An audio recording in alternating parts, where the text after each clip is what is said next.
so I might, maybe what we can do is just film it over here. Okay, so it won't be too difficult to project in this space because we're not out of doors. But on the side over here is the site where Thomas A. Dorsey and his wife Catherine are interred, and we give our respects here.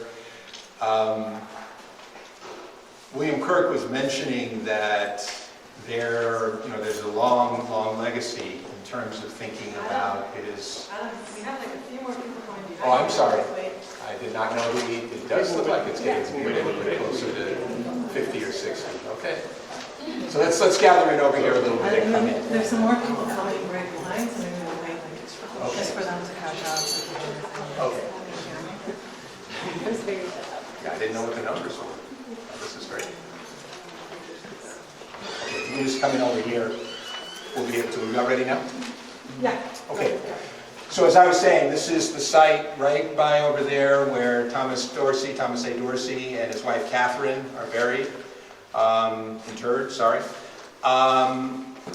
Mentioned a couple of times today that Thomas Dorsey is known as the father of gospel, and that's really accurate in the sense that he was an important and prolific composer. He actually composed over his lifetime 3,000 songs, and 1,000 of them were gospel songs, which means that there are 2,000 that were not, and I might leave it maybe to William to talk about that other side of Thomas Dorsey's output and work and experience. But he was absolutely central composer and creator in relation to gospel music. But he was also an organizer and a builder of infrastructure. And one of the reasons why gospel really succeeded spirituals or other forms of sacred music was because of an organization that Thomas Dorsey put together called the National Convention of Gospel Choirs and Choruses, that essentially created a template for publishing, for organizing, for training people in terms of being able to create the gospel form. And that's really one of the reasons why all across the United States, black churches began to create large choirs, large choruses, to think about recording, to work with people in relation to publishing, and making it important national and ultimately international music. And this was really a vision that Dorsey had from the 1930s and 40s as he began to launch this organization, work with people like Theodore Fry and Sally Martin. So he was an organizer, I guess the sort of left hand or the right hand, I can never get this straight in terms of the hemispheres of the brain. Both of them were working in relation to the ways in which he put this music up. And I wanted to say just a quick something before turning it over to William to say a little bit more, that Dorsey himself spoke about gospel music as Jubilee music, as music that sort of brings good news. But gospel music, and I think in Dorsey's hands as well as other people, was music of truth. It was a music that got people to reckon with things within themselves and reckon with circumstances and situations outside. And Precious Lord is a really great example of that because it's an incredibly uplifting song, but it's also a song that he wrote in a moment of deep mourning because immediately before he wrote the song, his wife and his firstborn had died in childbirth.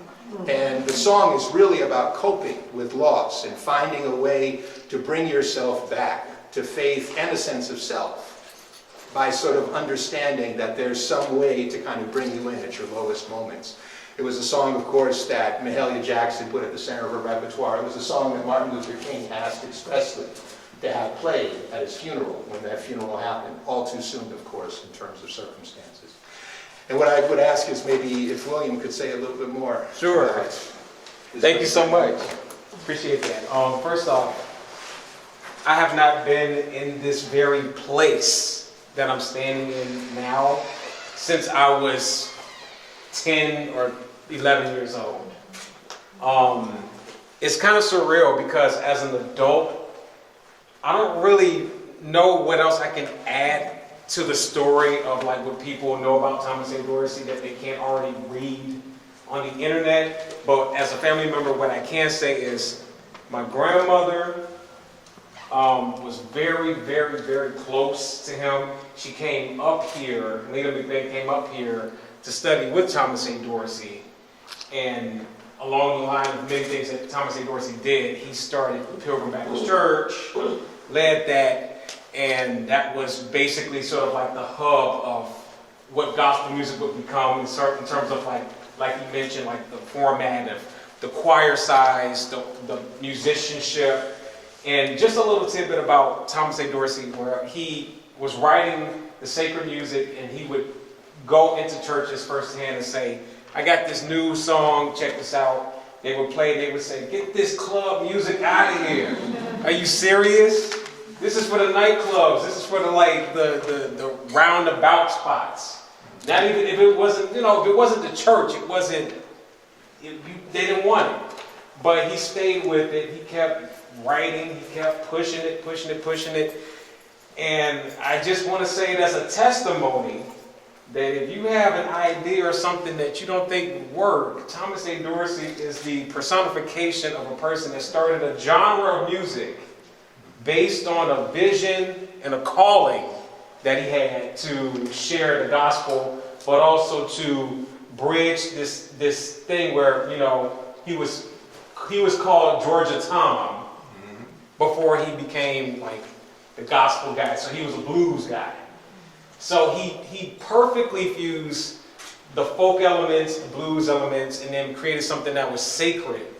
And now everybody can sing and dance to it, and they can feel it in a way where sacred music before that was you sit down, they sing a piece or something, and you meditate, and that's the piece.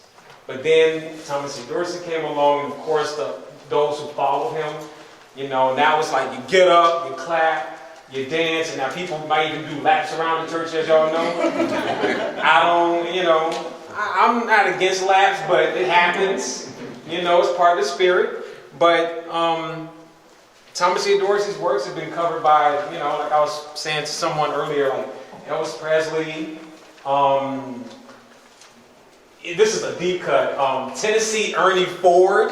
You see, only a few people know. Like, I'm not old enough to know about Tennessee Ernie Ford, but I remember seeing his records. Yeah.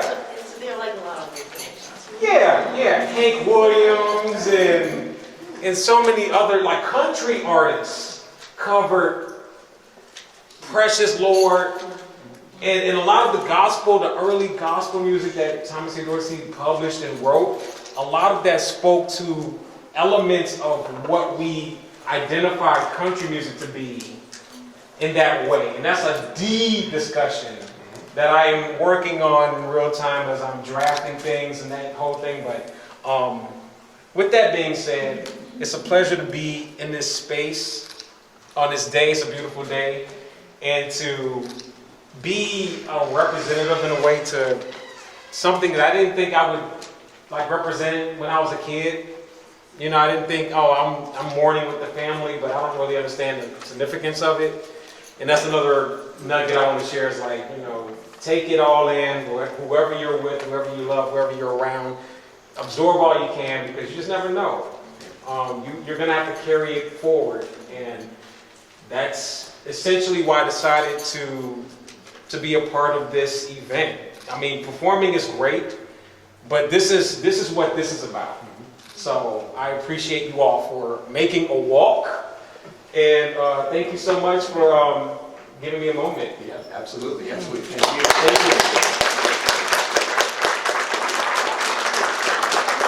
We're going to go out and we're going to see 3 other grave sites before we head back. But I think one of the things that I would want to piggyback on in terms of what William was just saying is that gospel, and in a certain sense, the music that's moved by the Spirit, moved by faith, it's a very, very big tent.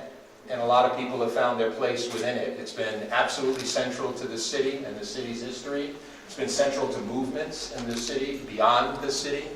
And it's central to the kind of humanity that we can convene together and that I think that's symbolized by all of us here right now. So why don't we go outside and then we're going to move over to Albertina Walker, who was another giant.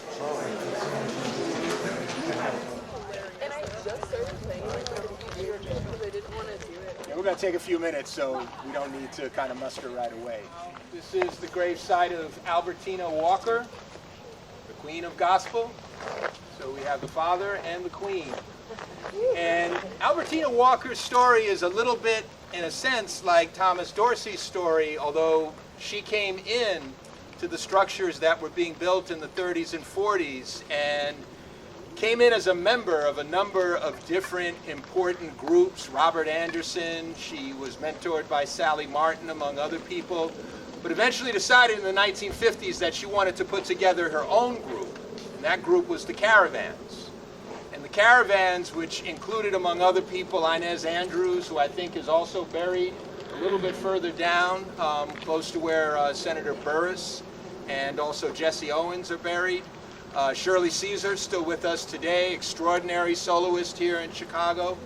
They put together a string of gospel hits that I think really embodied this idea of bringing together the spectrum of black music and really sort of soul music, folk music, spiritual music together.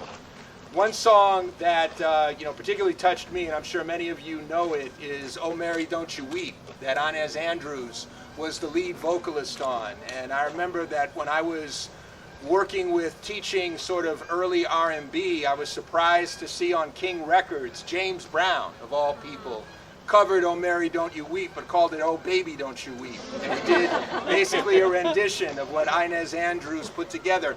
And, it's funny, but it also tells us something about how open this music is when we actually really sort of tune it in and understand the spirit that's coming from it, that you can pick it up as something that you play on a Saturday night. You can pick it up in relation to talking about, a sense of loss that has to do with someone turning you down or something like that, rather than the ways in which the songs always from the Caravans were about kind of bringing you to the faith and to the spirit. But lots of fans, lots of people that were influenced by it, and extraordinary collaborations that came together through Albertina Walker's leadership of this group. And it's like Thomas Dorsey, I think one of the things that exemplifies and really symbolizes Chicago gospel, particularly to many people. Maybe what we should do now is go over to Otis Clay's grave, who's another person that's an example here. I don't know.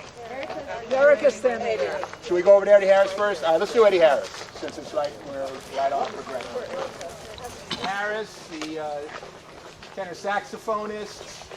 Really an amazing Chicago story. He went to DuSable High School and came out of that high school that had launched so many notables in relation to jazz. Nat King Cole, Dorothy Donegan, a number of people came out during the 30s and the 40s out of DuSable High School. Harris was a later graduate, but was very committed to staying in Chicago, being in Chicago, and really trying to think about how to update the sound in relation to thinking about jazz. Now, we're giving props to a jazz musician, which means that we're really extending the spectrum. I think we're sort of moving into Saturday night as opposed to Sunday morning in relation to how we're thinking about music. But Harris, like a lot of jazz musicians, was really schooled and really steeped in thinking about the example that spirit music, faith music gave to them. And the point that I made before about truth-telling in relation to your songwriting, truth-telling in relation to your musical performance is something that Eddie Harris really exemplified. I would recommend to people, particularly if you're curious about him or not familiar, an album from 1968, The Electrifying Eddie Harris, which is an amazing set of cuts. I anticipate that we might hear a couple of these in Ayana Contreras' set later on this evening, kind of really at the sort of level of that jazz dance work. But another song that Harris was involved in as a collaboration was with Les McCann, the pianist. And this was a recording that was done at the Montreux Jazz Festival in 1968.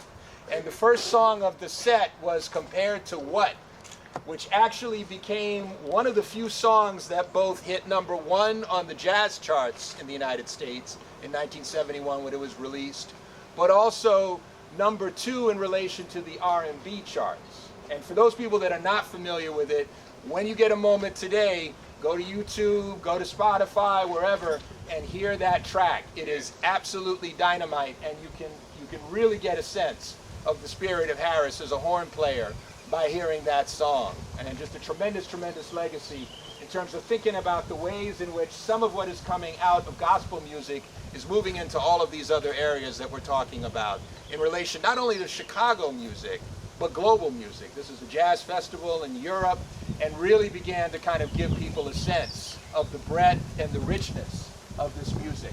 To continue this, let's go over to Otis Clay's site back over there, and I think it exemplified a long tradition of male singers in Chicago who started out in gospel music and then moved over to R&B and soul. Anybody know some other examples of this in relation to Otis Clay? I don't want to take away any shine from Otis Clay, but it's important to appreciate the full legacy. People know Sam Cooke, right? People know Lou Rawls, right? People know Curtis Mayfield, right? So this is, in a sense, this is Otis Clay's story. He starts in relation to a number of quartets, number of quintets that are performing around Chicago because of that infrastructure that's been built in relation to gospel. Male singers going up and down in relation to the register are able to come together, create harmonic groups, work in relation to gospel, but also incorporate doo-wop, early jump, early R&B, and find ways to kind of hybridize and to synthesize the music. And after some time working in relation to these quartets, Clay decided that he wanted to go ahead and start to do solo work. He began recording with a label called Wonderful, O-N-E, Durful, and then moved on from that to eventually recording with VJ and ultimately with Atlantic. And a number of the songs that he wrote and performed that he's best known for are songs that really embody this example of trying to talk about heartbreak, about loss, in a way that kind of comes back to the resource that you have to pull in order to be able to kind of remember, you know, who you are as a person and how you're trying to kind of make yourself whole after realizing struggle or adversity. So Trying to Live My Life Without You, for example, is one of the hits that he was best known for in '72. And it's a song of love and loss in a lot of ways, like Precious Lord is a song of love and loss and kind of redeeming oneself through finding faith and finding some higher power, some higher sort of level of sustenance. But Otis Clay was a giant, as were many of the other people that we've been talking about. There are a number of other people. We're not going to have time to move over to these sites because we got to get back to the church, but the Staples family is a really important part of this tradition. Pop Staple, Roebuck, is buried a little bit further down. Osceola, the mother of that family, Yvonne, Cleotha, Purvis, all are sort of based there. And the Staples, I think, exemplify many of these same things, and we're familiar with how this music, you watch Kleslov's documentaries, you see different ways in which this music is incorporated into soundtracks of contemporary movies. This is a living tradition. Gospel is something that is not in the museum. It's not something that's a kind of past tense. It's very much alive, and it's very much sort of inspiring creativity in terms of other musics. And I think we've already had, you know, the great opportunity to learn from that in terms of both the choir from St. Sabina and Williams music, and we're going to continue to get that later on today. So we're going to head back over to the church, but before we do that, maybe we can just see if there are any questions or things that people want to share in terms of their own reminiscences or testimonies about the importance of this music in relation to their lives. No? Okay, we'll save that for later on when we're inside the sanctuary. Did Otis Clay, he started in gospel?